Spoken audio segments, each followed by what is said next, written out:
So another thing I've been wanting to say is relativism does not mean you pick your own facts. So the weird thing here is that, um, and this might just be added on to the last video. I don't know how it's going to be when I stop one stream and start another. Sometimes YouTube decides to do the same stream. But I've always been skeptical. Didn't always know that term, but I've always had a skeptical outlook. I've always been relativistic. Like, well, what is it like to be a fish or whatever? What is it like to be that ant? What's that ant thinking? Trying to look at things from other people's point of view. And people have always, rejected and even been angry about that position.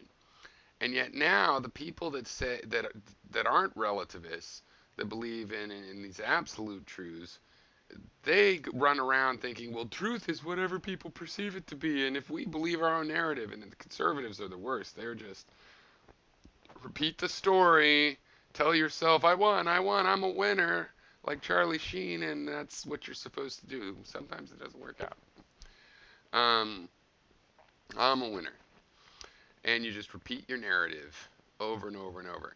The thing is, it's like a bunch of dogmatists where in a postmodern world where relativism is one, and they're going, okay, well, I'll pick my own facts then, which is not being true to your position, first of all, but second of all, it's also not in accord with the relativistic position.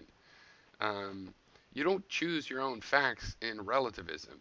Facts are relative. When you have the relationship, you can say the concrete fact about the relationship. So, for example, to use a physical example, which should be a pretty good metaphor that even you can understand, take relativistic velocity. Velocity is relativistic. That doesn't mean that relative to another body, you get to pick your velocity. When you collide with that other body, we can make predictions about what will happen based on the relative velocity. It's a concrete value. Your velocity relative to that other object. It's relative because relative to another object, if you're going to collide with another object, then that relativistic velocity holds. And so you could go, oh, so I have any velocity I want. No, you have any velocity you want given the ability to choose anything to be relative to. Your velocity relative to everything in the universe, somewhere in there will be a velocity, and you could choose that, but then you'd be stuck with that object as your reference point. Given a particular object, you don't get to choose. The facts are still concrete. It's just that they adhere to relationships between you and other things. The facts adhere to relationships. So you don't get to just choose your own facts, right? And the truth is a weak but persistent force, right? When something is undeniable, it doesn't mean that there aren't psychologies that will deny it. It just means that in the long run, they're going to get worn down by the fact that they have to keep denying the truth. And when somebody comes along and says, I'm not going to deny it, the truth will win out. And I think that's the case. The truth will win out. We will use our will as a species to make the world a better place. It's going to be a difficult road, but that is what's going to happen because that's the truth. That's we do not have to. There is no crisis of shortage. That's that's a manufactured illusion that you're choosing to believe. And we have enough numbers out there from the UN, we know enough about the world. The data of the world is becoming very well known, and the math is already well known enough to do. And you could see there are enough resources for how many people we have. There will be enough resources for 11 or even 14 billion people. You feel that's not. You just feel in your gut that's not the case. Do the math. The truth is that the math does work out. The human race, even at double its numbers now, not at infinite population, but even at double its numbers that we have now, there are enough resources. This stuff can be done sustainably.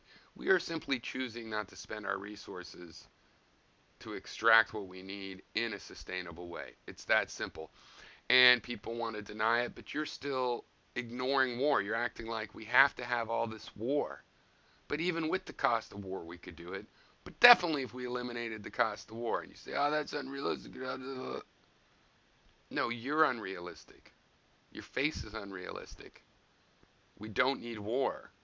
We can do away with war. It is a possible thing. It's theoretical because demented human psychologies have to be overcome or cured to do it.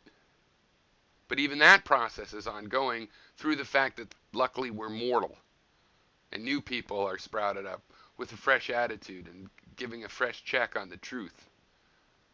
And so the truth has this continual entry. The world isn't the problem, the people. You.